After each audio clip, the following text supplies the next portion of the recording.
Hello everyone, today we are going to learn basic NanoCAD tutorial how to insert image. If you want to insert image in NanoCAD, we can use the xref command, type xref, press enter, and then we will show for the external reference dialog box. Click in these icons, attach, and we can use attach image.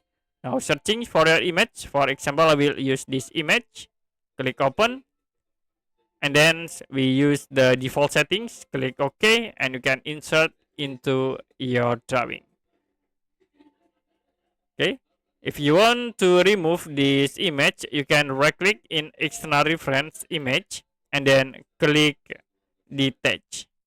So to insert again, you can click attach image, so select for your image and then open to insert into your drawing.